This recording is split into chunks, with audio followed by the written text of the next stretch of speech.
हरे कृष्णा। तो हम श्रील प्रभुपाद लीलामृत ग्रंथ से चौथा अध्याय को पढ़ रहे थे। अब तक हमने चर्चा किए हैं श्रील प्रभुपाद जी वे इलाहाबाद से बम्बई गए हैं। बम्बई में वे अपना नया कारोबार चलाना चाहते हैं। वहाँ पर अपना नए तरीके से फिर से अपना धंधा वगैरह चलाना चाहते थे, तो इसलिए वे बम्बई गए थे। तो क्योंकि उनका जो धंधा था पहले, मीन्स इलाहाबाद में जो उनका कार्रवाई था वो सब कुछ डूब गया था। मतलब आपको सब पता ही होगा, जो कथा है, विस्तार में नहीं जाऊंगा। उनका लॉस हो गया था। बहुत सारे लोग ऐसे थे जो पैसा लेकर, जो सामान लेकर फिर पैसा नहीं दिए थे, तो प्रभुपाद जी पर बहुत सारा कर्जा आ गया था। तो फिर वे कर्जा को निपटाने के लिए फिर जो बोस लैबोरेटरी, उनका तो प्रयाग फार्मेसी था इलाहाबाद में, अब इतना कर्जा चढ़ गया था उनके माथे पर, तो वे डॉक्टर बोस, कार्तिक बोस के साथ बातचीत किए और इसको निपटाए। कैसे?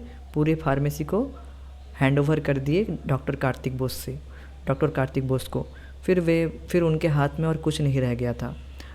मीन्स अब वे बिल्कुल बेकार हो गए थे, उनके पास और कोई कार्य नहीं था। तो वे और फिर उस समय उनका एक तीसरा बच्चा भी हो गया था जो कि लड़का था। तो फिर उनके ऊपर बहुत बड़ा दायित्व था।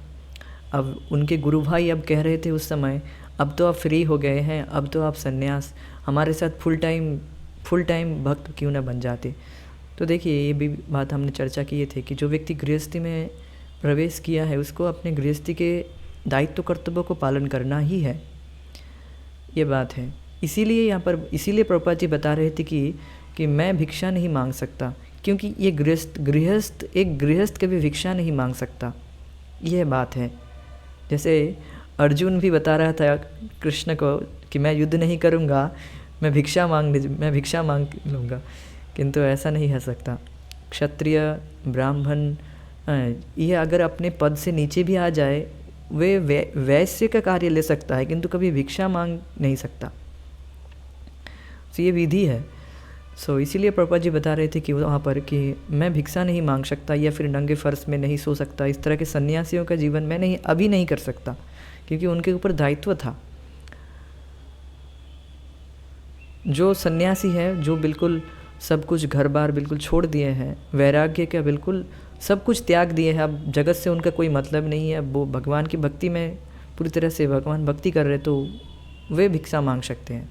जो रिनाउंस ऑर्डर में है, मेन सन्यासी हैं या ब्रह्मचारी है, पूरी तरह से नैष्टिक ब्रह्मचारी हैं, मंदिर ज्वाइन किए हैं, वो लोग भिक्षा मांग सकते हैं। गृहस्थी को भिक्षा मांगने की रीति नहीं है। गृहस्थ कभी भिक्षा नहीं मांग सकता। वे वैश्य का जो व्यवसाय है वो ले सकता है, जो ब्राह्मण क्षत्रिय हैं, किंतु कभी वह भिक्षा नहीं मांग सकता है। फिर वे बम्बई चले गए। बम्बई में वे अपना नया कारोबार चलाने के लिए सोचे। वहाँ पर अपने से खुद से एक प्रैक्टर रोड में वे अपना नया कारोबार वहाँ पर शुरू करने के लिए गए। तो वहाँ पर भी उनको गुरु भाई मिल गए। तो वहाँ पर बताया गया था कि जहाँ भी प्रभुपाद जी जाते हैं वहीं पर उनको गुरु भाई मिल जाते हैं। वहाँ पर भी उनको गुरु भाई से उनकी मुलाकात हो गई। तो ये बहुत अच्छी बात है। जहाँ पर भी जाइए, भगवान की बहुत बड़ी व्यवस्था है वास्तव में, कि आप कहीं पर भी जा रहे हैं, वहाँ पर आपको भक्तों की संगति मिल रही है ना। कमाल की बात। हम तो इसी के लिए सीकिंग करते हैं, मतलब इसी के लिए तो ढूंढते हैं, भक्तों की संगीत को ही हम ढूंढते हैं, जिससे हम भक्ति में टिके रह पाते हैं। उस समय तो ऑनलाइन का ज़माना नहीं था, अभी तो ऑनलाइन का हो गया है, तो भक्त लोग अभी ऑनलाइन भी जुड़ सकते हैं। बहुत सुंदर सुविधा है। तो ये बात है कि भक्तों की संगति में रहेंगे तो टिकेंगे। तो प्रभुपाद जी जहाँ पर भी जाते थे उनको गुरु भाई मिल जाते थे। तो वहाँ पर भी गए, वहाँ पर भी उनको गुरु भाई मिल गए, श्रीधर महाराज और गोस्वामी महाराज। बहुत बड़े सन्यासी थे, वरिष्ठ सन्यासी थे, भक्ति सिद्धांत सरस्वती महाराज गोस्वामी प्रभुपाद के, अर्थात उनके गुरु भाई थे। दोनों गुरु भाई बिल्कुल वरिष्ठ सन्यासी थे। तो वहाँ पर भी उनकी वैसी ही हालत थी जैसे इलाहाबाद में। उनके पास भी कोई केंद्र नहीं था, तो वे भी बम्बई में एक केंद्र खोलना चाह रहे थे। अब प्रभुपाद जी से मदद मांगे, तो प्रभुपाद जी तो उनके गुरु भाई हैं, तो गुरु भाई होने के नाते तो ये कर्तव्य है, जैसे पति पत्नी के, जैसे बच्चों घर गृहस्थी को पालन करने का दायित्व कर्तव्य है, वैसे ही जब व्यक्ति गुरु की शरण में चला जाता है, गुरु को समर्पण करता है, आत्मसमर्पण करता है, तो ये भी दायित्व कर्तव्य है कि व्यक्ति अपने गुरु भाइयों के साथ भी अपने भाई की तरह बिहेव करे। दे आर गुरु भाई means brother, God brothers and sisters, तो उनके साथ वैसे ही बिहेव करना होगा। दे आर ब्रदर्स मीन्स उनको मदद करना होगा। सो वे मदद किए और उनके लिए वे चंदा मांगने गए एक साथ और एक नया केंद्र स्थापित करने के लिए। सो ये सब बातचीत हो रही थी। सो अब आगे बढ़ते हैं। तो सन 1935 में 25 फरवरी उस दिन श्रील भक्ति सिद्धांत सरस्वती का 62वां जन्मदिवस था। जगन्नाथपुरी में जहाँ श्रील भक्ति सिद्धांत सरस्वती निवास कर रहे थे, भक्तों ने उस दिवस को समारोह पूर्वक मनाया। बम्बई केंद्र में जो थोड़े से भक्त थे, उन्होंने संध्या को जलसा किया और स्थानीय लोगों को उसमें आमंत्रित किया। उस अवसर के लिए अभय ने एक कविता लिखी, बहुत सुंदर कविता है। नमस्कार करो ओ लोगो, नमस्कार करो उस शुभ दिन को, जो स्वर्ग से भी मंगलमय है, मई से भी अधिक मधुर है। जब वे प्रकट हुए पवित्र पुरी में, मेरे स्वामी और गुरु कृष्ण कृपा मूर्ति। ओह मेरे गुरु, सुख संवाद प्रचारक देवदूत, हमें अपना प्रकाश दो, अपना दीप प्रज्वलित करो। अस्तित्व के लिए संघर्ष करती हुई मानव जाति, एकमात्र आशा कृष्ण कृपा मूर्ति। हम पथभ्रष्ट हैं, मार्ग से भटके हुए, प्रभो हमें बचा लो, हमारी उत्कट प्रार्थना है। विस्मयजनक है आपके ढंग, हमें अपनी ओर उन्मुख करने हेतु प्रणाम करते हैं हम आपके चरणों को, हे कृष्ण कृपा मूर्ति।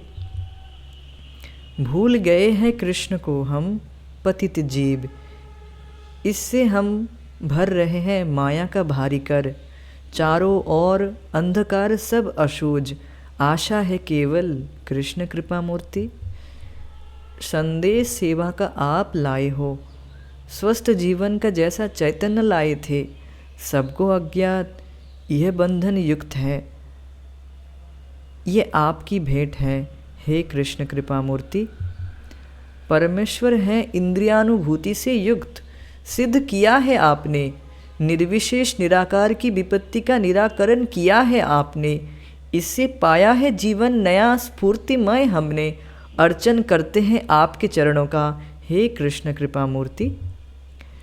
यदि आप ना आते तो कौन बताता हमें संदेश कृष्ण का, शक्ति और साहस से भरा आपका अधिकार है, यह दंड आपके हाथ है।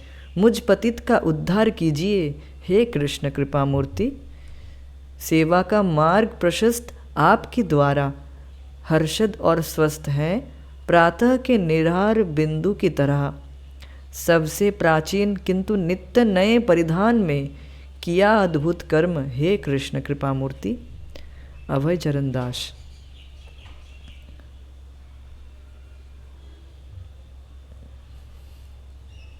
तो मीनिंग तो बहुत स्पष्ट है, फिर भी एक बार देख लेते हैं। तो नमस्कार करने के लिए बोला जा रहा है सभी लोगों को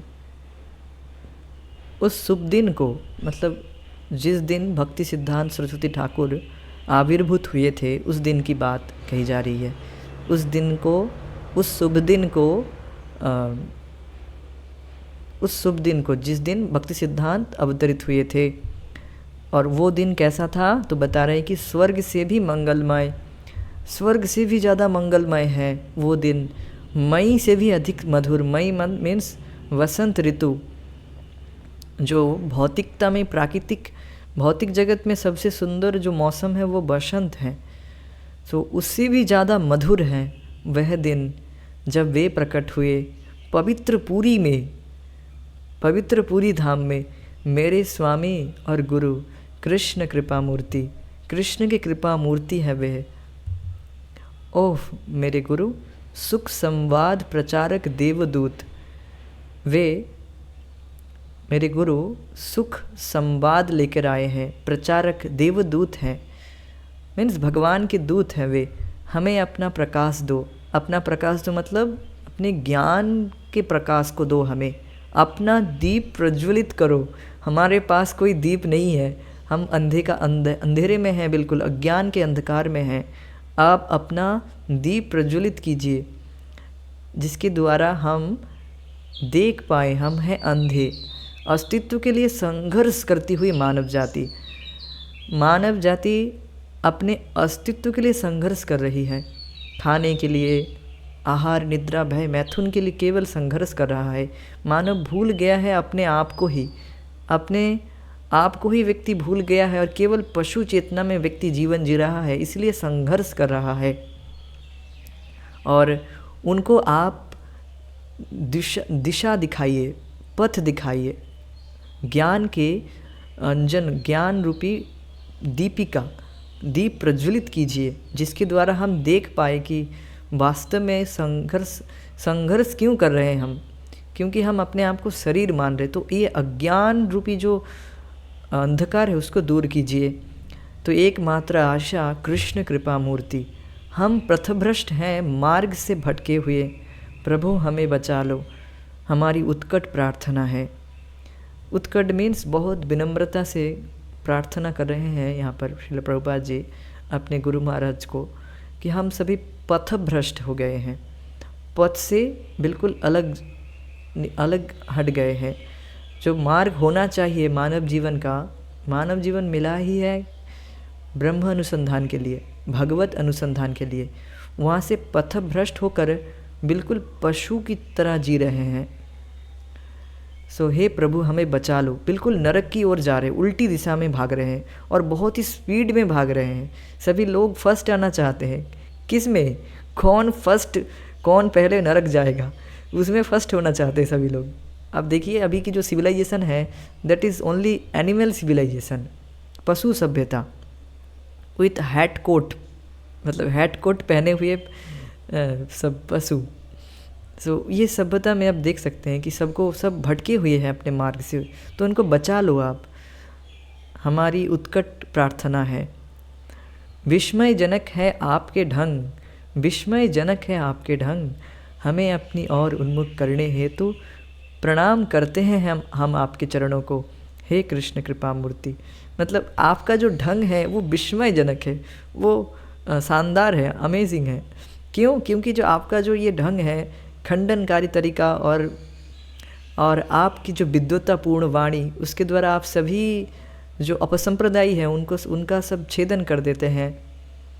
जो भी इन लोगों को पथभ्रष्ट कर रहे हैं, और भी अब जो लोग थोड़े से भी आध्यात्मिकता में रुचि रख रहे हैं उनको भी कुछ अपसंप्रदायी लोग हैं उनको पथभ्रष्ट कर दे रहे हैं।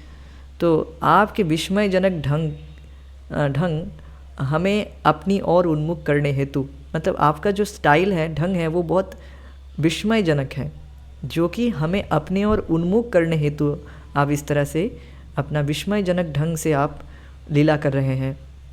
तो उन कृष्ण कृपा मूर्ति को हम प्रणाम करते हैं।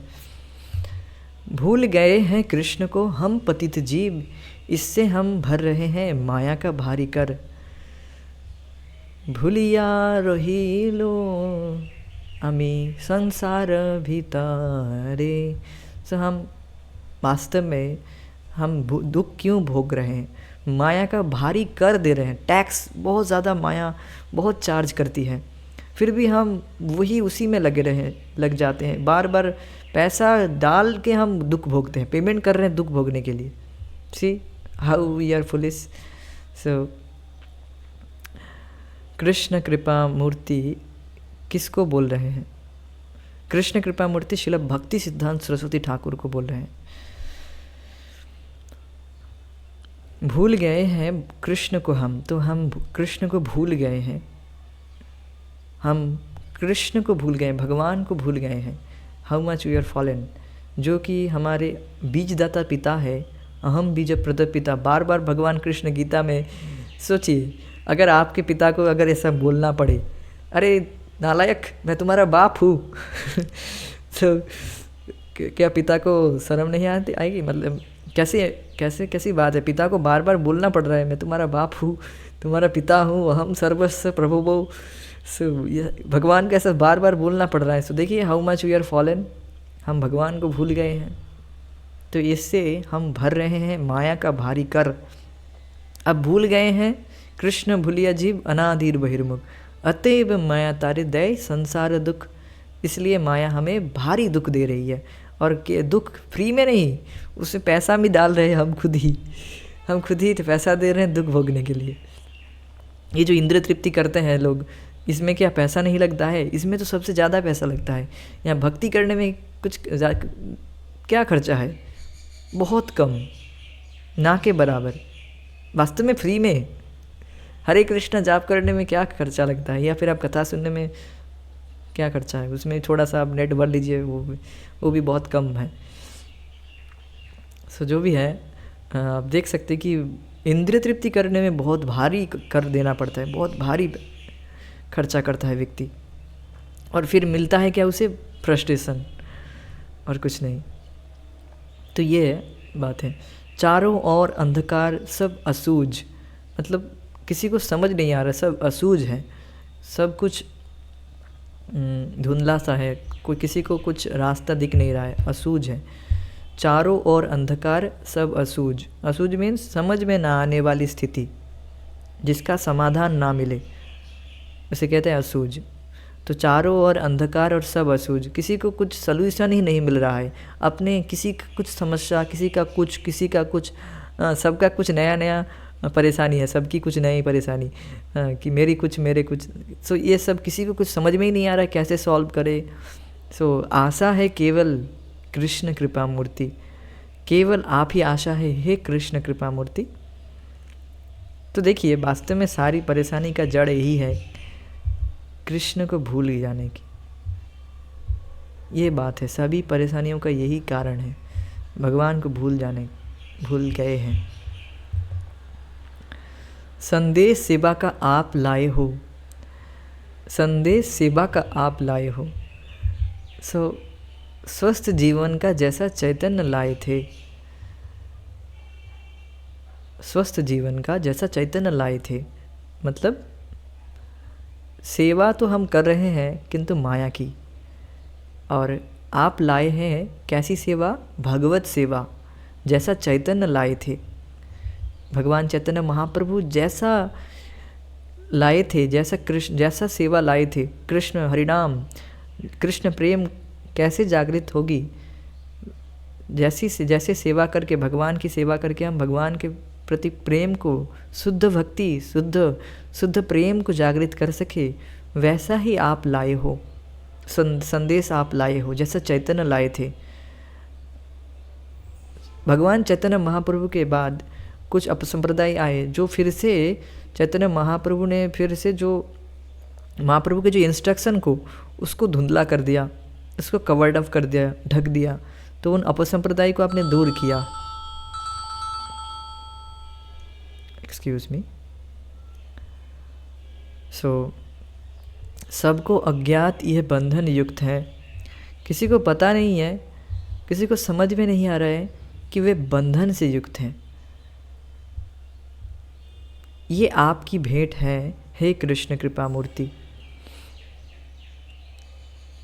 सबको अज्ञात यह बंधन युक्त है, मतलब सभी लोग एक अज्ञान के द्वारा, सभी बंधन के द्वारा युक्त हैं, माया के द्वारा, माया के पास में सभी लोग जकड़े हुए हैं। दिख नहीं रहा है, फिर भी हम मटेरियल एनर्जी के द्वारा, गुणों के द्वारा, गुण मीन्स रस्सी, और गुण मीन रस्सी के द्वारा सभी लोग बंधे हुए हैं।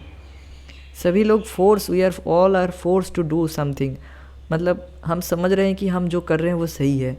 ऐसा क्यों? क्योंकि एक गुणों के द्वारा हम बंधन में पड़े हैं। जिस क्षण हम भगवान की सेवा में युक्त होंगे, और जैसा चैतन्य महाप्रभु लाए थे, आपने वैसा ही सेवा हमें दिए हैं, तो जब हम भगवान की सेवा में लगेंगे तब हम बंधन से मुक्त हो जाते हैं। माया के जो 3 गुण हैं, 3 गुणों का जो कार्य है, उससे हम मुक्त हो जाते हैं, तुरंत मुक्त हो जाते हैं। उस समय हम बंधन में नहीं कार्य करते, और सभी लोग अज्ञात ये बंधन से युक्त हैं, सभी लोग।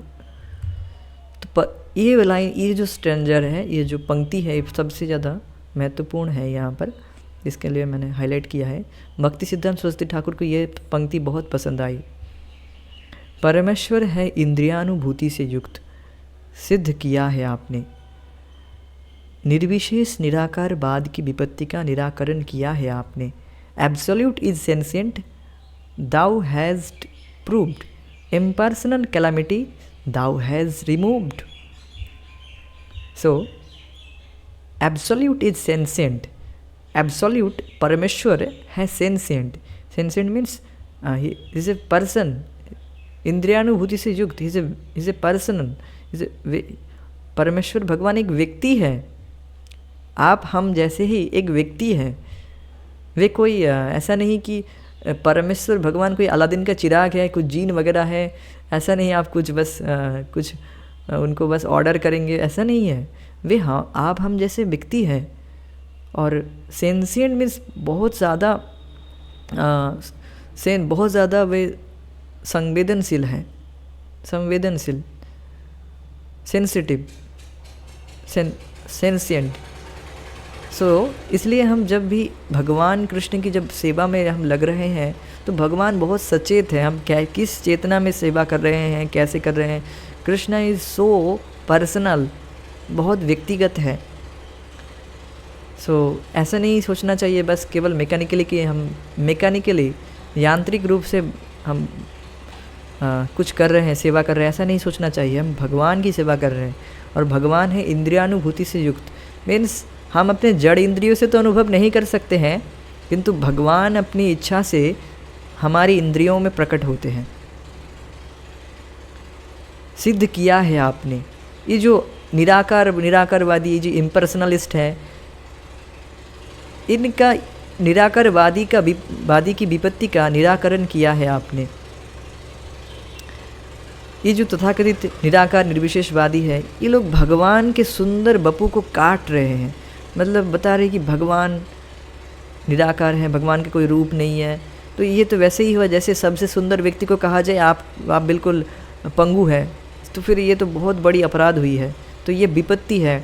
वास्तव में व्यक्ति भगवान से विमुख है, तो भगवान से द्वेष किया हुआ है, फिर उसे अगर यह कहा जाए कि भगवान निराकार है, भगवान का कोई रूप नहीं है, तो फिर वो और ज़्यादा भगवान के प्रति अपराध कर रहा है।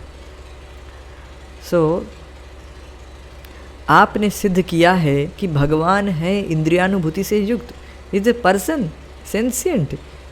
आप हम जैसे एक इंद्रियानुभूति से युक्त हैं, मतलब एक व्यक्ति है। ये बात आपने सिद्ध किया है। और उनकी इंद्रियां हैं, दिव्य इंद्रियां हैं, स्पिरिचुअल सेंसेस है।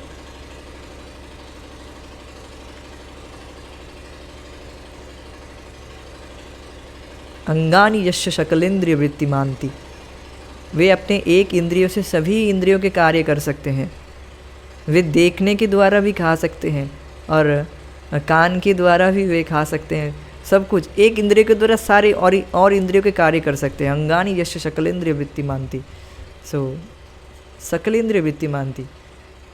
ये जो इम्पर्सनलिस्ट लोग हैं, वे बताएंगे कि अरे देखो, तुम तो भोग लगा रहे हो, भगवान कहाँ खा रहे, एज इट इज़ पड़ा हुआ है। तो ये क्या, अब हम इन थर्ड क्लास लोगों की बात सुने? भगवान खुद बोल रहे हैं कि अश्नामि, भगवद गीता में बता रहे ना कि हाँ, अश्नामि प्रयतात्मनः, मैं खाता हूँ, अश्नामि। क्या हम इन थर्ड क्लास लोगों की बात सुने या भगवान की बात सुने? यस, भगवान की बात सुनेंगे। तो भगवान कैसे खाते हैं कि ये लोग नहीं समझ पा रहे कि भगवान तो बोल रहे हैं मैं खाता हूँ। अब भगवान कैसे खाते हैं? भगवान देखने के द्वारा भी खा जाते हैं। ये है भगवान की भगवत्ता। इंद्रिय अंगानि यस्य, वे देखने के द्वारा भी खाते हैं। सिद्ध किया है आपने। एक तो ये एक उदाहरण दिया मैंने जस्ट, और भी बहुत तरीके से सिद्ध किया है, बिल्कुल ध्वस्त कर दिया है इनको। तो इससे पाया है जीवन नया स्फूर्तिमय हमने। इससे हमने एक नया जीवन, स्फूर्तिमय जीवन हमें मिला है। अर्चन करते हैं आपके चरणों का। तो जीव है सेवक। किसका? जीवेर स्वरूप है कृष्ण नित्यदास, कृष्ण के नित्यदास है। जब वे कृष्ण की सेवा में युक्त होगा तभी वे वास्तविक रूप में सुखी हो पाएगा। तो आपने एक नया जीवन दान दिया है। जो जीव अपनी केवल माया की सेवा करके दुख भोग रहा था, उसको आपने फिर से वापस कृष्ण की सेवा में युक्त किया है। तो इसलिए हमने स्फूर्तिमय जीवन, आनंदमय जीवन प्राप्त किया है। अर्चन करते हैं इसलिए आपके चरणों का, हे कृष्ण कृपा मूर्ति। बहुत सुंदर ये स्टैंजर है, इसको याद रखने का प्रयास कीजिए। Absolute is sentient, thou has proved, impersonal calamity thou has removed. यदि आप ना आते तो कौन बताता हमें संदेश कृष्ण का, शक्ति और साहस से भरा। अमेजिंग, ये बहुत सुंदर है। शक्ति और साहस से भरा है आपका संदेश। आपका अधिकार है यह दंड आपके हाथ है, मुझ पतित का उद्धार कीजिए हे कृष्ण कृपा मूर्ति। सेवा का मार्ग प्रशस्त आपके द्वारा हर्षद और स्वस्थ है, प्रातः के निहार बिंदु की तरह। सबसे प्राचीन किंतु नित्य नए परिधान में किया अद्भुत कर्म हे कृष्ण कृपा मूर्ति। ये बात समझ में आ रही है? तो हम आगे बढ़ते हैं।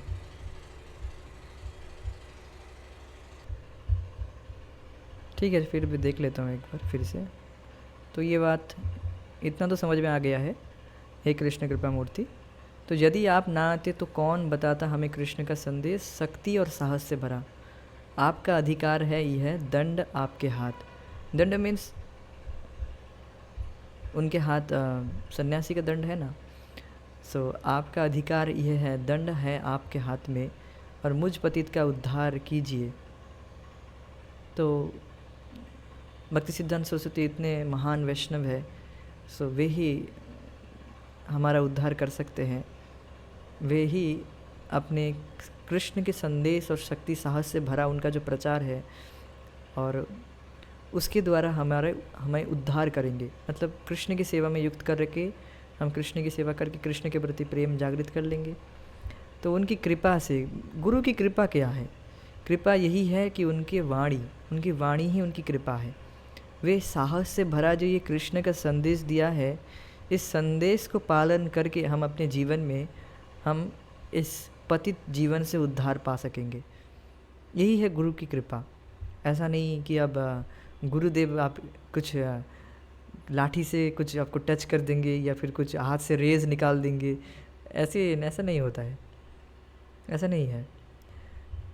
उनकी कृपा यही है, सब कुछ संदेश, आप कृष्ण की जो संदेश है, कृष्ण का संदेश आपके पास लाया गया है, दिया गया है भगवद गीता के रूप में, श्रीमद् भागवत के रूप में। अब तो बहुत ज़्यादा अवेलेबल है, अब अवेलेबल है, लोग इसको चीफली ले रहे हैं।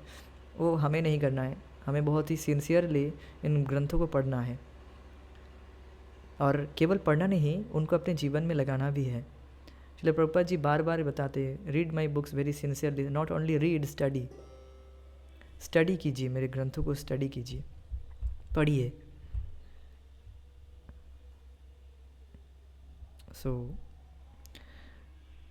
दंड आपके हाथ में है, मुझ पतित का उद्धार कीजिए हे कृष्ण कृपा मूर्ति।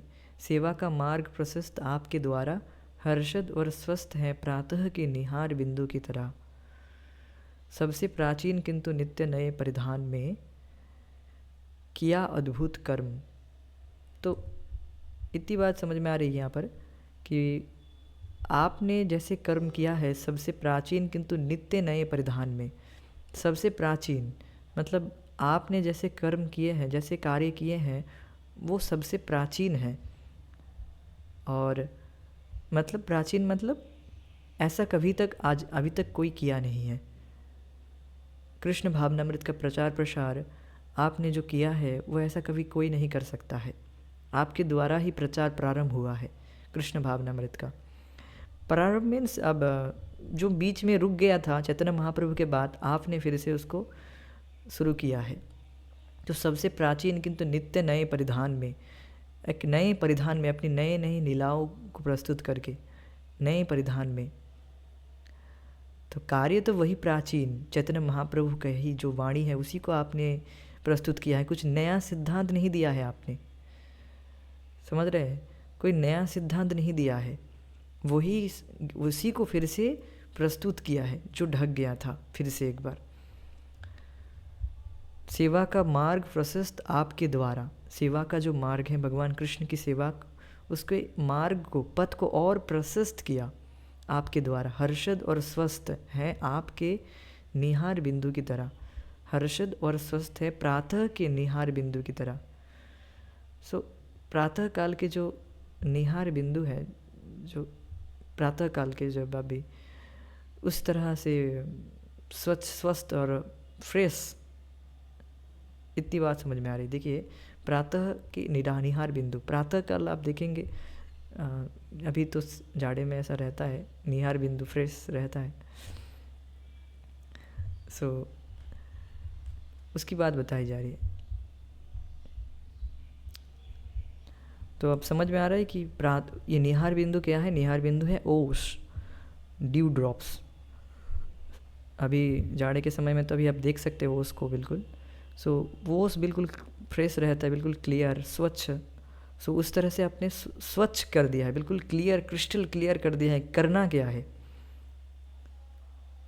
कृष्ण की सेवा करके कृष्ण के प्रति प्रेम को जागृत करना है। उसी तरह से तभी हम सुखी हो पाएंगे।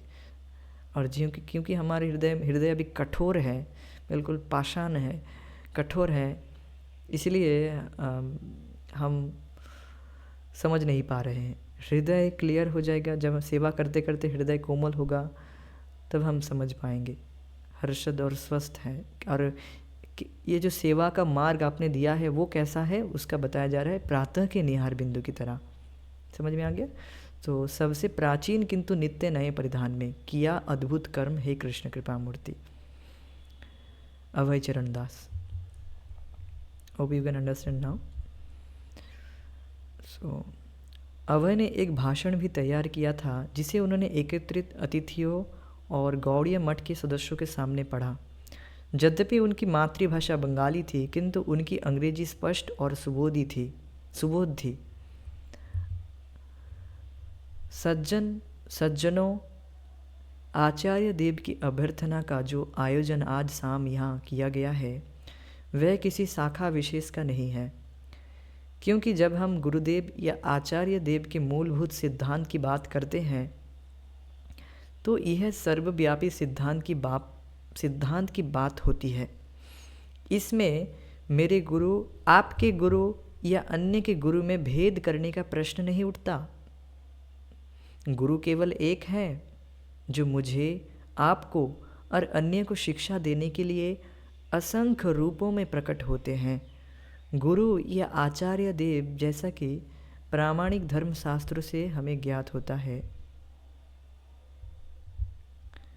गुरु या आचार्य देव जैसा कि प्रामाणिक धर्मशास्त्रों से हमें ज्ञात होता है, अद्वैत विश्व का संदेश देते हैं। मेरा आशय परम पुरुष के उस दिव्य लोक से है जहाँ हर वस्तु बिना किसी भेदभाव के परम सत्य की सेवा में रत है। तो देखिए क्या बात कही जा रही है। तो श्रील प्रभुपाद जी भाषण दे रहे हैं, सज्जनों, आचार्य देव की अभ्यर्थना का जो आयोजन आज शाम यहाँ किया गया है, आचार्य देव मीन्स भक्ति सिद्धांत सरस्वती ठाकुर के अपीयरेंस डे, उनके आविर्भाव दिन की जो इस शाम की जो आयोजन की गई है वह किसी शाखा विशेष का नहीं है। ऐसा नहीं कि केवल कोई एक शाखा, मतलब केवल गौड़ीय मठ के वे गुरु हैं या फिर कुछ विशेष कुछ शाखा के कुछ गुरु हैं, कोई एक नया एक शाखा खोल दिया गया है, ऐसा नहीं है। क्योंकि जब हम गुरुदेव या आचार्य देव के मूलभूत सिद्धांत की बात करते हैं तो ये सर्वव्यापी सिद्धांत की बात होती है। जब भी गुरु व्यास पूजा होती है, जब आचार्य देव अर्थात यहाँ पर जब भी गुरु महाराज के अपीयरेंस डे, आविर्भाव तिथि होती है तो उस समय ग्लोरिफिकेशन होती है जिस भी गुरुदेव की। अभी श्रील प्रभुपाद जी के जो शिष्य हैं उनके जो अपीयरेंस डे में वहाँ पर गुरु महाराज जिस जिस भी गुरु महाराज की आविर्भाव तिथि होती है उसमें उनकी गुणगान की जाती है, उनका गुणगान किया जाता है अपीयरेंस डे में। तो ऐसा नहीं कि किसी विशेष बस उन्हीं पर्टिकुलर गुरु का ही गुणगान किया जा रहा है, वो तो होता ही है, उनका गुणगान तो किया ही जाता है। साथ ही साथ पूरे अब गुरु शिला गुरु अर्थात जितने भी गुरु हैं वे कोई एक शाखा या समुदाय के नहीं हैं, वे उनका जो स्रोत है वो एक है। ये जो स्रोत है वो कौन है? वो है आदि गुरु नित्यानंद राम, अर्थात बलराम जी, बलदाव। आदि गुरु नित्यानंद राम से ही गुरु तत्व के रूप में सभी गुरु प्रकट होते हैं इस भौतिक जगत में। जितने भी गुरु हैं वे सब वही आदि गुरु के ही मूल स्वरूप, मतलब उन्हीं के विस्तार कह सकते हैं। जैसे एक पावर हाउस में इलेक्ट्रिक रहता है, सो वहाँ से आप अभी हम घर में इलेक्ट्रिक मिल रहा है, अब तो आप नहीं कह सकते कि हमें पावर हाउस से डायरेक्ट नहीं मिल रहा है, पावर हाउस से ही मिल रहा है, किंतु वो एक थ्रू से बहुत सारे पोस्ट हैं, वो वहाँ से पावर जनरेट होकर हमारे घर में आता है। सो एक चैनल है, सो वही इलेक्ट्रिक तो आ रहा है, वही बिल्कुल पावर हाउस में जो विद्युत उत्पन्न हो रहा है वही विद्युत है, कोई अपना तो नहीं है। तो स्रोत वो एक है। मूलभूत सिद्धांत की बात करते हैं तो वो सर्वव्यापी सिद्धांत की बात होती है। इसमें मेरे गुरु, आपके गुरु या अन्य किसी के गुरु में भेद करने का प्रश्न नहीं उठता। ये बहुत चलता है आजकल बहुत चल रहा है कि मेरे गुरु श्रेष्ठ है, ये तो श्रील प्रभुपाद जी के पर्सनल सर्वेंट थे, वो पर्सनल है, वे पर्सनल है। आइए, गुरु निंदा बहुत चल रही है आजकल कि देखो तुम्हारे गुरु ने इतने सारे शिष्य क्यों ले लिए हैं, प्रभुपाद जी ने तो इतने बताए थे, फिर भी देखो इतने सारे शिष्य क्यों कर लिए हैं। तो वे इस तरह से लोग वो गुरु की निंदा करते हैं। हमारे गुरु तो श्रेष्ठ है। सो इस तरह से करनी नहीं चाहिए, कभी भी इस तरह से कभी नहीं करनी चाहिए। वो एक दिन ही केवल किया जाता है जिस दिन गुरु की आविर्भाव तिथि होती है, उस दिन किया जाता है। फिर भी वो कुछ ही बहुत आडंबर के तरीके से नहीं, श्रील प्रभुपाद जी के अपीयरेंस डे से ज़्यादा बड़ा नहीं होना चाहिए, ऐसा बताया जाता है। श्रील प्रभुपाद जी के अपीयरेंस डे से जैसे मनाया जाता है उससे बड़ा नहीं होना चाहिए। सो ये सब बात ख्याल है। और गुरु लॉबी नहीं करना है। गुरु लॉबी मतलब अब हमारा गुरु श्रेष्ठ है और सभी गुरु योग्य नहीं है, ऐसा भी कुछ लोग हैं और वो अलग हो जाते हैं। तो ये ऐसा नहीं करना चाहिए, ये सब सही नहीं है। तो गुरु केवल एक है जो मुझे, आपके और अन्य को शिक्षा देने के लिए असंख्य रूपों में प्रकट होते हैं।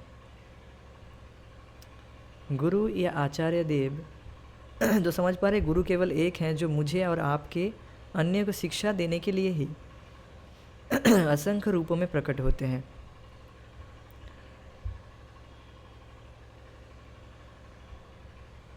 गुरु या आचार्य देव जैसे कि प्रामाणिक धर्मशास्त्र में हमें ज्ञात होता है, अद्वैत विश्व का संदेश देते हैं। अद्वैत मीन्स जहाँ पर सभी कुछ ओमनीपोटेंस है, कृष्ण से भिन्न नहीं है। आध्यात्मिक जगत का संदेश देते हैं, वो अद्वैत जगत है, अद्वैत विश्व। यहाँ पर सब कुछ द्वैत है, तो वहाँ पर ऐसा नहीं कि सब कुछ कृष्ण है, ऐसा भी नहीं है, अचिंत्य भेदाभेद तत्व के अनुसार है, किंतु वहाँ पर जो भी है वो सब ओमनीपोटेंट है। कृष्ण से संबंधित जो भी वस्तु वो सब ओमनीपोटेंट है। ओमनीपोटेंस मीन सर्वशक्तिमत्ता से युक्त हैं सभी वस्तु। तो उस जगत का संदेश देते हैं, मीन्स वैकुंठ और गोलोक वृंदावन का संदेश देते हैं। क्यों तुम इस जगत के संदेश में रचे पड़े हो? उसी को न्यूज कहते हैं, जो न्यू कुछ भी नहीं है, वही आहार निद्रा भाई मैथुन के विषय में बताया गया है। कौन फिल्म स्टार अच्छे से कौन अच्छे से आहार निद्रा भाई मैथुन अच्छे से किया, उसी के विषय में चर्चा होती है। तो ये न्यू क्या हुई है, वो तो पुरानी की बात है। संदेश तो पढ़ना चाहिए भगवत धाम के विषय में, जहाँ पर जिसकी संदेश कभी ख़त्म नहीं होगी। तो मेरा आशय परम पुरुष के उस दिव्य लोक से है जहाँ हर वस्तु बिना किसी भेदभाव के परम सत्य की सेवा में रत है। ये बात है। कविता की तरह ही भाषण भी व्यक्तिगत था, लेकिन कविता से भी बढ़कर वह अधिकारपूर्ण दार्शनिक प्रचार था। तो कविता से भी ज़्यादा बढ़कर उनका जो भाषण था वह बहुत अधिकारपूर्ण और दार्शनिकता से युक्त था। दर्शन, फिलॉसफी उसमें बहुत था। गुरु भाई अभय द्वारा वैष्णव दर्शन के ऐसे कौशलपूर्ण प्रस्तुतिकरण से बहुत प्रभावित हुए। ये कैसे संभव हुआ? उनके लिए ये कोई ऐसे आश्चर्य की बात नहीं होनी चाहिए थी। अपने गुरु भाइयों की तरह ही अभय ने भी वैष्णव दर्शन के संबंध में श्रील भक्ति सिद्धांत सरस्वती से सुना था। गीता, भागवत और भक्ति रसामृत सिंधु का अध्ययन करने और अपने आध्यात्मिक गुरु को सुनने के बाद भला अभय उनकी शिक्षाओं का व्याख्यान करने में समर्थ क्यों नहीं होते? मतलब रिटोरिकल प्रश्न जिसका उत्तर हाँ आता है।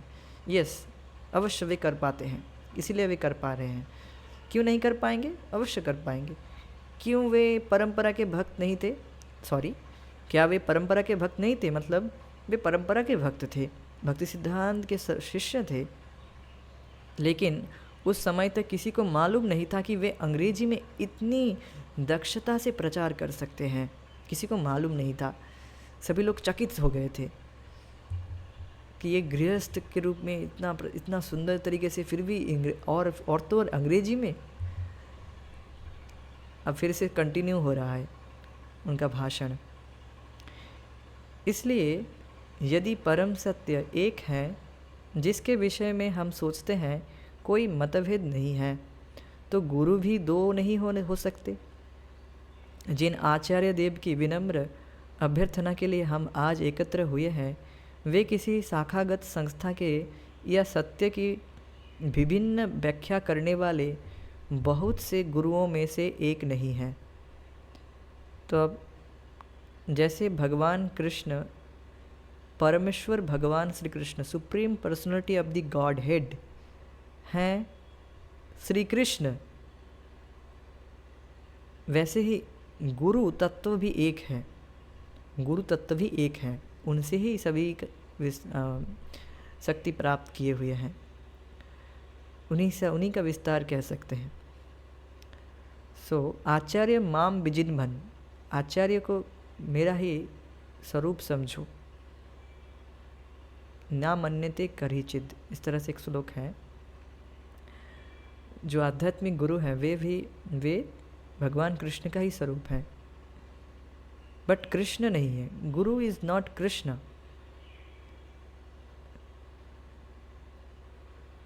एक श्लोक आता है ना जहाँ पर बताया जाता है कि गुरु भगवान श्री कृष्ण के प्रिय हैं, बहुत प्रिय हैं। वे भगवान के सर्वश्रेष्ठ भक्त हैं। वे भगवान नहीं है, क्योंकि भगवान के रिप्रेजेंटेटिव है, इसलिए उनको भगवान की तरह उनको पूजा की जाती है। जैसे गवर्नमेंट सर्वेंट, गवर्नमेंट का जो कोई एक रिप्रेजेंटेटिव होता है, उसको गवर्नमेंट की तरह ही उसको सम्मान दिया जाता है। उसी तरह से जो भगवान कृष्ण के जो रिप्रेजेंटेटिव है, गुरु मतलब जो रिप्रेजेंटेटिव ऑफ कृष्णा, भगवान कृष्ण के रिप्रेजेंटेटिव, तो उनको भी वैसे ही उनकी पूजा की जाती है। ये बात है।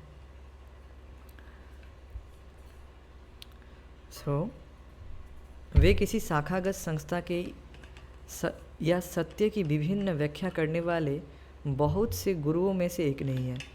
अभी आप देख सकते हैं कि जो परम सत्य की व्याख्या करने वाले बहुत से ऐसे गुरु घूम रहे हैं जो परम सत्य की व्याख्या गलत तरीके से करते हैं। उस परम सत्य, उस परब्रह्म परम सत्य की उपासना करो, उस बताएंगे, कौन है वो नहीं बताएंगे।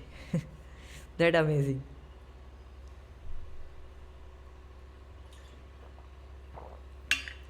प्रत्युत वे जगत गुरु हैं या हम सबके गुरु हैं। अंतर केवल यह है कि कुछ कुछ पूरे तन मन से उनकी आज्ञा मानते हैं, जबकि दूसरे उनकी आज्ञा का प्रत्यक्ष पालन नहीं करते। ये बस एक कुछ अंतर है। कुछ लोग हैं जो उनके आज्ञाओं का पालन तन मन से नहीं करते, और कुछ लोग हैं जो करते हैं।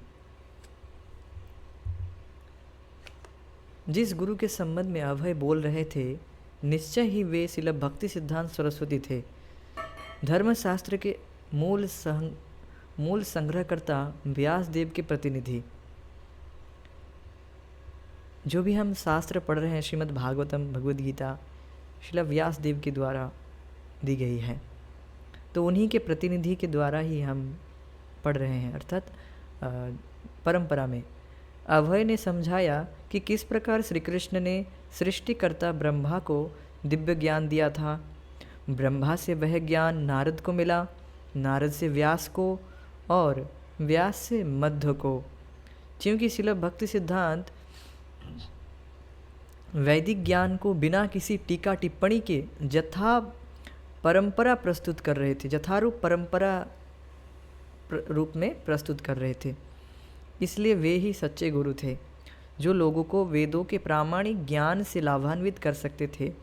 अभय ने कहना जारी रखा, तो ये बहुत महत्वपूर्ण है। परंपरा से एज इट इज़ जैसे ज्ञान प्राप्त होती है वैसा ही बताना है। एक कुछ ऐड नहीं करना है, कुछ जोड़ना नहीं है, कुछ तोड़ना नहीं है। एज इट इज़ यथारूप प्रस्तुत करना है। यही योग्यता है प्रामाणिक गुरु की। ये एक योग्यता है, और भी है। यह एक बहुत ही प्रधान योग्यता है। और ब्रह्मनिष्ठम बताया जाता है, और परंपरा में होनी चाहिए। दो चीज़ ख्याल रखना है। एक तो कृष्ण का भक्त बहुत ही ब्रह्मनिष्ठ, मतलब बहुत ही सुंदर ब्रह्मनिष्ठ, पूरी तरह से कृष्ण का भक्त है और परंपरा से युक्त है। सज्जनों, हमारा ज्ञान इतना अधूरा है, हमारी इंद्रियां इतनी अपूर्ण हैं, हमारे साधन इतने सीमित हैं कि हमारे लिए परम धाम का रंज मात्र भी ज्ञान प्राप्त करना संभव नहीं है, जब तक कि हम श्री व्यासदेव या उनके सच्चे प्रतिनिधि के चरण कमलों में अपने आप को समर्पित ना कर दे।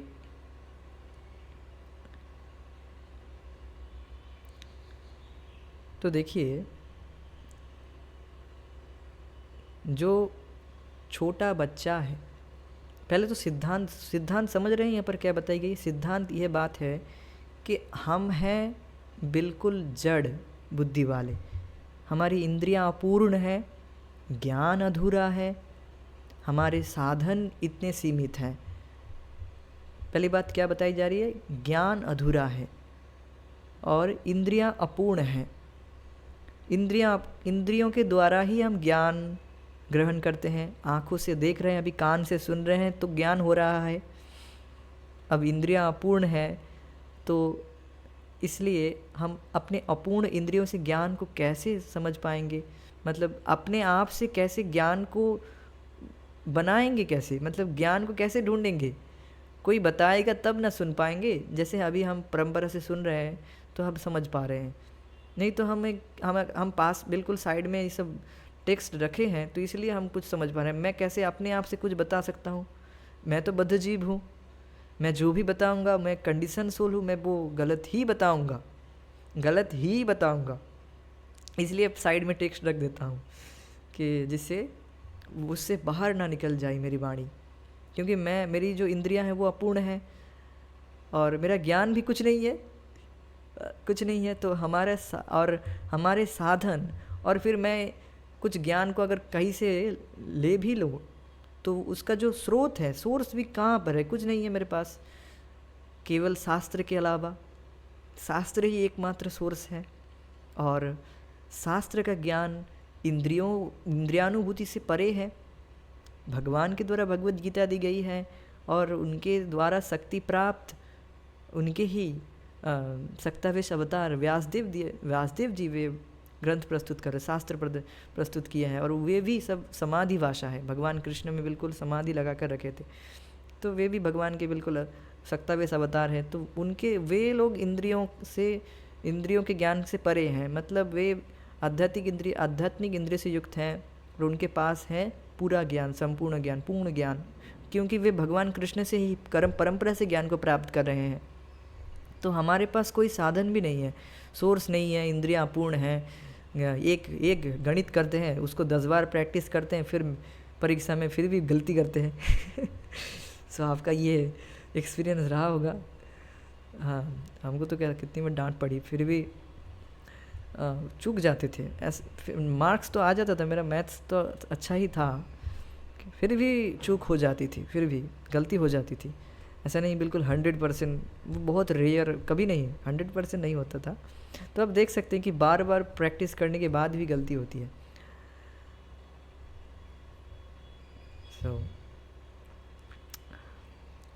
परम धाम का रंज मात्र भी ज्ञान प्राप्त करना संभव नहीं है। अब सोचिए, हम अपने बारे में ही ज्ञान नहीं प्राप्त कर पा रहे, हम है कौन? भगवान के बारे में क्या ज्ञान प्राप्त करेंगे, और उनके अवॉर्ड, उनके धाम के विषय में क्या ज्ञान प्राप्त कर पाएंगे? रंज मात्र भी नहीं कर पाएंगे। क्या संभावना है? जब तक कि हम श्री व्यासदेव या उनके प्रतिनिधि, सच्चे प्रतिनिधि, नॉट ओनली सच्चे प्रतिनिधि के चरण कमलों में अपने आप को समर्पित ना कर दे, तब तक हम इस ज्ञान को प्राप्त नहीं कर पाएंगे। वे कृपा करके बोलेंगे तब हम जान पाएंगे, और केवल बोलेंगे नहीं, उनकी कृपा दृष्टि पड़ेगी हम पर, तब हम समझ पाएंगे। कृपा दृष्टि मतलब वे, उनकी कृपा दृष्टि ऐसी पड़ते हैं कि ये जीव तो कितना अंधकार में है, तो वे कृपा करते हैं, कृपा दृष्टि देते हैं और बोलते हैं। व्यासदेव के प्रतिनिधि, सच्चे प्रतिनिधि के चरण कमल में आत्मसमर्पण करेंगे, तभी हम समझ पाएंगे। दीक्षा काले शिष्य करे आत्मसमर्पण, शेई काले गुरु करे तारे आत्मसम, नॉट गुरु, कृष्ण करे तारे आत्मसम। इस तरह के कुछ श्लोक है, मैं थोड़ा सा गलती कर रहा हूँ शायद। दीक्षा काले शिष्य करे आत्मसमर्पण, शेई काले कृष्ण, शायद थोड़ा सा दिक्कत हो सकता है। पहला लाइन ले लीजिए कि आत्मसमर्पण जब तक नहीं करते हैं तब तक हम योग्य नहीं हैं, तब तक हम आध्यात्मिक मार्ग में प्रगति करने के योग्य नहीं हैं। ये आत्मसमर्पण भाव आया है कि नहीं देखना चाहिए, और व्यक्ति को देखना चाहिए कि हम कितना हेल्पलेस हैं। नहीं भी है तो फिर भी भगवान की भक्ति कीजिए, आत्मसमर्पण भाव आ जाएगा। अभय ने व्याख्या की कि भारत को इस दिव्य ज्ञान की प्राप्ति हजारों वर्षों से है, और यह ज्ञान यद्यपि इस समय वह धुंधला पड़ गया है, संसार को भारत की वास्तविक भेंट है। तो यह ज्ञान भारत भूमि में यही ज्ञान है, और यह दिव्य ज्ञान हजारों वर्षों से है, और यह ज्ञान धुंधला पड़ गया है। यद्यपि इस समय वह धुंधला पड़ गया है, संसार को भारत की वास्तविक भेंट है। फिर भी जो ज्ञान है अभी बहुत है, आपने क्लियर किया है, गुरु की कृपा से वो क्लियर होता है, धुंधला से वो स्पष्ट होता है, स्पष्ट करते गुरु। सो केवल भारत के द्वारा ही पूरे जगत को ये भेंट है। सो भारत भूमिते जन्म हईल जार, जन्म सार्थक करिते करो परोपकार। परोपकार इस तरह से कर सकते हैं कि इस दिव्य ज्ञान को दूसरों को बताया जाए। हमें निष्कर्ष निकालना पड़ेगा कि वर्तमान युग में जो अंधकार है वह भौतिक उन्नति के अभाव के कारण नहीं है, वरन इसलिए है कि हम अपनी आध्यात्मिक उन्नति का सूत्र खो बैठे हैं, जो मानव जीवन की प्रथम आवश्यकता और सर्वोच्च प्रकार की सभ्यता की कसौटी है। तो समझ पा रहे हैं कि हमें निष्कर्ष निकलना पड़ेगा कि तथाकथित जो प्रगति लोग कर रहे हैं वो प्रगति केवल भौतिकता में प्रगति कर रहे हैं, केवल देह के लिए प्रगति कर रहे हैं, और देह तो नाशवान है, किसी भी क्षण नाश हो जाएगा देह का। और देह से संबंधित, देह में केवल देह के लिए हम प्रगति कर रहे हैं, और वह प्रगति क्या है? केवल आहार निद्रा भय मैथुन में, उसी को कैसे अच्छे से किया जाए। और व्यक्ति अपने आप को भूला हुआ है, अपने स्वरूप को भूला हुआ है, आध्यात्मिकता में बिल्कुल रुचि नहीं है। तो आध्यात्मिक उन्नति का सूत्र व्यक्ति खो बैठा है, जो मानव जीवन की प्रथम आवश्यकता और सर्वोच्च प्रकार की सभ्यता की कसौटी है। फर्स्ट प्रायोरिटी है कि व्यक्ति अपने लिए कार्य करे, देन अपने बॉडी के लिए। फर्स्ट प्रायोरिटी अपने सेल्फ के लिए कार्य करे, भगवान के लिए कार्य करे, आध्यात्मिकता में प्रगति करे, यह है फर्स्ट प्रायोरिटी। तो वायुयान से बम गिराना उस आदिम अवस्था से उन्नत सभ्यता का द्योतक नहीं है, जिसमें पहाड़ों की चोटियों से शत्रुओं के सिरों पर बड़े बड़े पत्थर बरसाए जाते थे। मतलब बता रहे हैं कि अभी के सभ्यता में लोग विमानों से बम गिरा कर सोच रहे हैं कि हम बहुत प्रगति कर लिए। क्या प्रगति किए हो? पहले भी लोग पहाड़ों से पत्थर फेंक कर लोगों को, शत्रुओं को मारते थे, और अब लोग विमान से बम गिरा कर सोच रहे हैं कि हम बहुत महान हैं। क्या प्रगति हुई है? वही के कार्य है, थोड़ी सी पॉलिशिंग हो गई है। नई मशीन गनों और विषैले गैसों के आविष्कार से पड़ोसियों को मारने की कला में सुधार को हम उस आदिम बर्बरता से आगे की उन्नति नहीं कर सकते, जो धनुष बाण से जान लेने की दक्षता पर गर्व करती थी। समझ रहे हैं?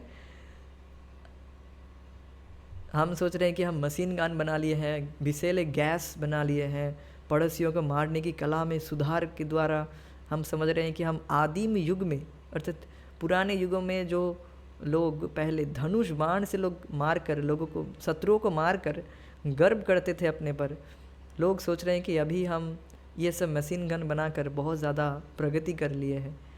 सो ये केवल मूर्खता है। सो ये वास्तव में गर्व करती थी, ये केवल मूर्खता है, उन्नति नहीं है। बर्बरता, प्राचीन सभ्यता में जो बर्बरता से आगे की उन्नति नहीं है, नहीं कह सकते। वही कार्य है, वही आहार निद्रा भय मीन्स डिफेंस, अच्छे से लोग थोड़ी सी पॉलिशिंग कर दिए हैं लोगों। सो देख रहे हैं। और ना ही स्पुष्ट स्वार्थपरता की भावना के विकास से बौद्धिक पशुता के अतिरिक्त और कुछ सिद्ध होता है। अमेजिंग बात बताई गई है। बौद्धिक पशुता,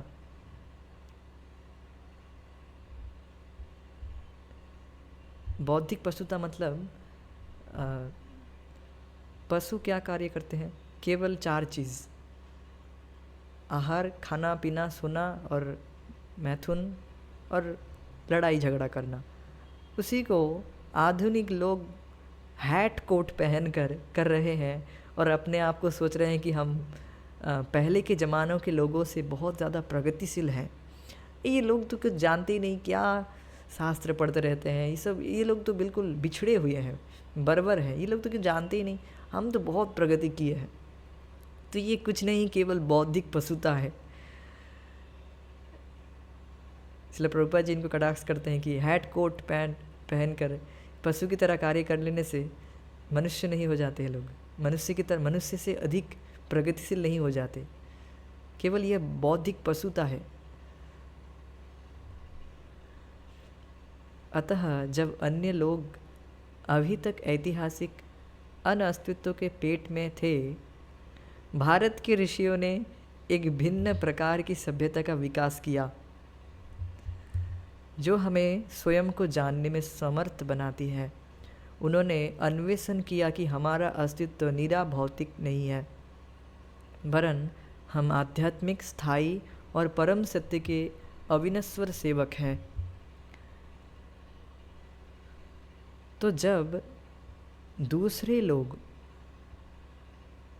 ऐतिहासिक अनअस्तित्व के पेट में थे, दूसरे लोग ऐतिहासिक, अभी तक ऐतिहासिक अनअस्तित्व के पेट में थे, मतलब दूसरे लोग जहाँ पर जो चीज़ केवल टेम्पररी है, कुछ समय रहेगी और कुछ क्षणों के बाद वो नष्ट हो जाएगी, उसी के विषय में प्रगति कैसे करेंगे सोच रहे हैं। तो ये हुई ना अनअस्तित्व के पेट में रहना। एक नए शरीर, एक और नया शरीर प्राप्त हो जाएगा। तो जहाँ पर दूसरे लोग अनअस्तित्व, जिनकी अस्तित्व नहीं है, उसके पेट में है, वहाँ पर भारत के कुछ ऋषि लोग वे भिन्न प्रकार की सभ्यता का विकास किया जो हमें स्वयं को जानने में समर्थ बनाती है। उन्होंने अन्वेषण किया कि हमारा अस्तित्व नीरा भौतिक नहीं है, हमारा अस्तित्व भौतिक नहीं है, जड़ नहीं है, वरन हम आध्यात्मिक है, स्थायी है, परम सत्य के अविनश्वर सेवक हैं। बहुत सुंदर बातें हैं। तो भाषण जारी रहा। दुर्नियोजित मानव जीवन के भयंकर परिणामों का और बार बार के जन्म और मृत्यु के दुखों का वर्णन करते हुए अभय ने आध्यात्मिक गुरु के सामने समर्पित होने की आवश्यकता पर बार बार बल दिया। किस पर बल दिया? आध्यात्मिक गुरु के सामने समर्पित होने की आवश्यकता पर बार बार बल दिया। यद्यपि हमें समझ में ना आए कि हरिनाम पर इतना आध्यात्मिक गुरु क्यों बार बार जोर देते हैं, नाम जप पर इतना क्यों जोर देते रहे हैं, यद्यपि हमें समझ ना आए फिर भी हमें समर्पण भाव से, एकाग्रता से भगवान नाम जाप करना चाहिए और भी जो सेवाएं गुरु बताते हैं उसको निष्ठापूर्वक करनी चाहिए।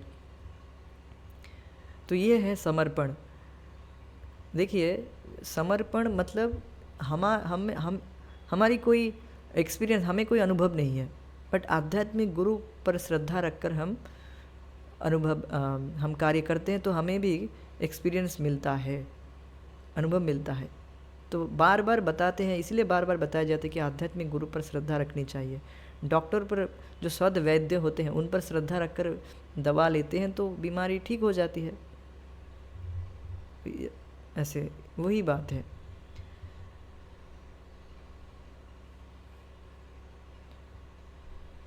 उन्होंने मिथ्याभाषी भौतिकतावादी दार्शनिकों, नास्तिक राजनीतिज्ञों और अंधे इंद्रिय पोषकों की निंदा की। तो मिथ्यावादी, जो झूठे भौतिकतावादी दार्शनिक हैं, और नास्तिक राजनीतिज्ञों, और जो राजनीतिक लोग, राजनेता है वो जो नास्तिक है उनकी, और अंधे इंद्रिय पोषकों की निंदा की, जो केवल इंद्रिय तृप्ति के विषय में चर्चा करते हैं, उसी को अच्छे से कैसे किया जाए उसी के विषय में चर्चा करते हैं, उनकी निंदा की। बार बार उन्होंने भगवान के और भगवान के सच्चे भक्तों के सेवक के रूप में आत्मा की स्वाभाविक और उत्कृष्ट स्थिति की ओर संकेत किया। अपने आध्यात्मिक गुरु के 2 वर्ष पुराने दीक्षित शिष्य अभय ने अपनी ओर संकेत करते हुए कहा, सज्जनों, दिव्य ज्ञान के लिए यद्यपि हम लोग भोले बालकों की तरह है, तथापि कृष्ण कृपा मूर्ति मेरे गुरुदेव ने मिथ्या ज्ञान के अविजेय अंधकार को नष्ट करने के लिए हमारे अंदर ज्ञान की चिंगारी प्रज्वलित कर दी है, और हम इतने सुरक्षित हैं कि मायावादी विचारधारा के चाहे कितने भी दार्शनिक तर्क हो, वे हमें कृष्ण कृपा मूर्ति के चरण कमलों के शाश्वत आश्रय से रंच मात्र भी विचलित नहीं कर सकते। और हम इस महत्वपूर्ण विषय में मायावादी विचारधारा के बड़े बड़े विद्वानों को चुनौती देने के लिए तैयार हैं कि श्री भगवान और गोलोक में उनकी दिव्य लीलाएं ही वेदों का सर्वश्रेष्ठ ज्ञान है। तो जो मायावादी लोग हैं, जो मायावाद प्रस्तुत किए हैं कि भगवान जो ये भगवान कृष्ण है, ये माया है, इनका स्वरूप माया के द्वारा है, जैसे हम भी माया के द्वारा एक शरीर धारण किए हैं, वैसे ही ये भी पर ब्रह्म ही, निराकार ब्रह्म ही मूल स्रोत है। इन सब का बिल्कुल खंडन कर दिए। क्यों? बिल्कुल स्पष्ट रूप से एक बात है कि इस जगत में विविधता दिखती है, इस जगत में हम वैरायटीज़ दिखते हैं। अब वैसे ही आध्यात्मिक जगत में वैरायटीज़ हैं, किंतु वो शाश्वत है। वो क्या कहते हैं, नेति करते रहते हैं। इस जगत में रूप है, मतलब आध्यात्मिक जगत में कोई रूप नहीं है। ये तो बिल्कुल अपना बुद्धि लगाना हुआ ना। शास्त्र की बात कुछ नहीं, अपना बुद्धि लगा रहे हैं। और इस तरह से मायावाद प्रस्तुत करते हैं। इस जगत में आकार है, अब आध्यात्मिक जगत में कोई आकार नहीं है। This is stupidity. आध्यात्मिक जगत में आकार है, वो दिव्य आकार है, स्पिरिचुअल है, जो हम अपने इंद्रियों से नहीं समझ पाएंगे। अभी शास्त्र के आधार पर स्वीकार करना होगा। और ये बहुत और एक बात है कि भगवान कृष्ण माया के द्वारा प्रभावित होकर इस जगत में आ गए हैं, तो फिर माया तो भगवान से ज़्यादा पावरफुल हो गई। इतनी बात समझ में नहीं आएगी लोगों को। तुम भी माया को बस एक बार जीत लो, तुम भी भगवान हो जाओगे। जैसे कि भगवान को कुछ तपस्या करनी पड़ती है भगवान बनने के लिए। These are stupid people. So इनका निराकरण किया है आपने, और इतने सुंदर तरीके से किया है। अब ये लोग कि कितने ही बड़े बड़े दार्शनिक आ जाए, बिल्कुल ध्वस्त कर दिया जाएगा। प्रभुपाद जी के ग्रंथों में बहुत सुंदर तरीके से इसे विश्लेषण दिया गया। हमने भी कुछ ग्रंथ पढ़े हैं स्मॉल बुक्स में, हाँ, जहाँ पर हमने कुछ थोड़े बहुत खंडन किए, तो वहाँ पर बिल्कुल स्पष्ट ज्ञान मिल जाता है। जहाँ पर और उनके ग्रंथों में स्पष्ट ज्ञान मिल जाता है, जहाँ पर मायावादियों का खंडन बहुत सुंदर तरीके से किया जाता है। और चाहे कितना ही बड़ा व्यक्ति आ जाए, कितना ही बड़ा दार्शनिक आ जाए, वो टिक नहीं पाएगा। सो वे सब लोग विचलित नहीं कर सकते। ये आपकी कृपा है। सोचिए, अगर भक्ति सिद्धांत सरस्वती ठाकुर नहीं आते, वे इस तरह से मायावादी का खंडन नहीं करते, तो आज हम सभी लोग मायावादी हो जाते, मन सब माया के द्वारा प्रभावित हो जाते। मायावादी मतलब ही माया के द्वारा प्रभावित है ना। वो सब सोच रहे हैं कि माया भगवान से शक्तिशाली है, माया को जीत लेंगे भगवान हो जाएंगे। ये तो माया ही है ना, ये भी तो माया है। और ये सबसे ज़्यादा, ये लास्ट मेयर ऑफ माया बताया जाए, शेष पाश।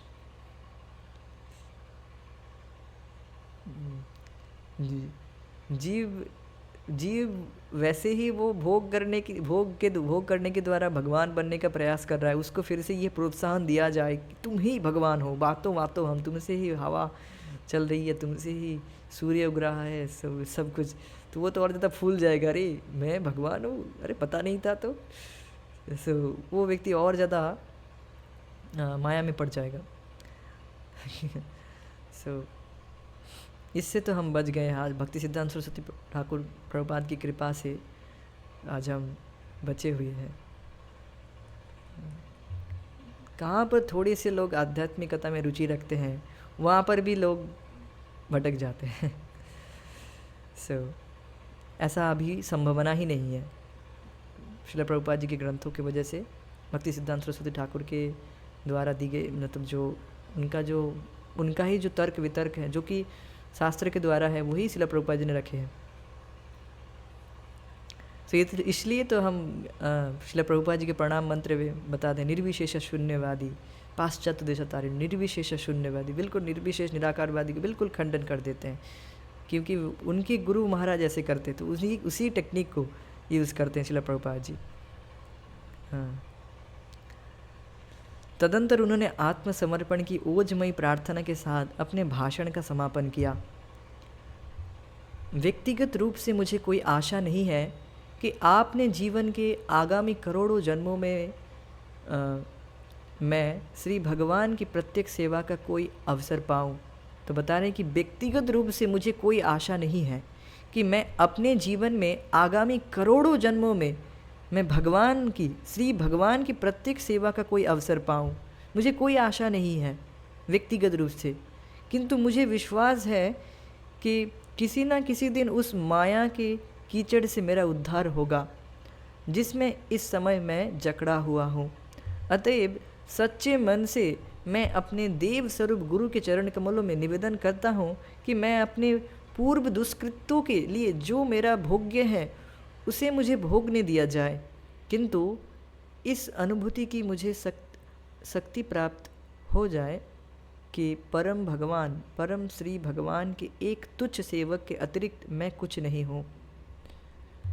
उन परम श्री भगवान के जिनकी प्राप्ति देव स्वरूप गुरुदेव की दृढ़ दया से ही संभव है, इसलिए अपनी समस्त विनम्रता के साथ मैं उनके चरण कमलों को नमन करता हूँ।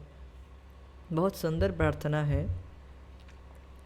कि वे प्रार्थना कर रहे हैं कि ऐसी मुझे कोई आशा नहीं है कि मैं भगवान श्री कृष्ण की सेवा प्रत्यक्ष रूप से कर पाऊँ, किंतु मुझे ये विश्वास है कि मैं इस माया से मेरा उद्धार होगा ही, और जिससे इस समय में जकड़ा हुआ हूँ। और ये मुझे यहाँ पर बहुत सुंदर बात लगी कि प्रभुपाद जी ये बहुत सुंदर विनम्रता से बता रही कि बहुत सुंदर उनकी विनम्रता है। हम में से कोई भी अगर गुरु महाराज से प्रार्थना करेगा तो हम क्या प्रार्थना करेंगे? यही ना कि हमें इस हमारे पाप से आप उद्धार कीजिए, हम कितने पापी हैं और ये दुख भोग रहे हैं, वो दुख भोग रहे हैं, हमको इस दुख से मुक्त कीजिए। ये स्वाभाविक है, इस तरह से करते हैं प्रार्थना। हमको ये परेशानी है, वो परेशानी है, तो यही से प्रार्थना करेंगे। और इसलिए प्रभुपाद जी यहाँ पर क्या प्रार्थना कर रहे हैं कि जितने भी दुष्कृत्य मैंने किया है वो मुझे भोगने दीजिए, जो भोग्य है मुझे भोगने दीजिए। बस इतनी बात मैं नहीं भूल जाऊं कभी कि मैं भगवान श्री कृष्ण की तुच्छ सेवक हूँ, तुच्छ सेवक के अतिरिक्त कुछ नहीं हूँ, ये बात मैं कभी ना भूलूं। भक्ति विनोद ठाकुर भी अपने शरणागति में यही प्रार्थना करते हैं कि बहिर्मुख ब्रह्म जोनि ना करे आश। बहिर्मुख ब्रह्म जोनि नहीं चाहिए मुझे बार बार जन्म दीजिए, बट बहिर्मुख मतलब भगवान को भूला हुआ, भगवान की सेवा को भूल गया हूँ मैं, ये नहीं होना चाहिए। वैसा ब्रह्म जन्म भी, बहिर्मुख ब्रह्म जोनि मुझे नहीं चाहिए। ब्रह्म जोनि में समझ रहे हैं, ब्रह्मलोक में भी मुझे जन्म नहीं चाहिए अगर वो जोनि में मैं वही बहिर्मुख हूँ भगवान से। कहीं भी मुझे जन्म दीजिए, बट मैं भगवान को कभी ना भूलूं, भगवान की मैं तुच्छ सेवक हूँ ये मैं कभी ना भूलूं। बहुत सुंदर प्रेयर्स है।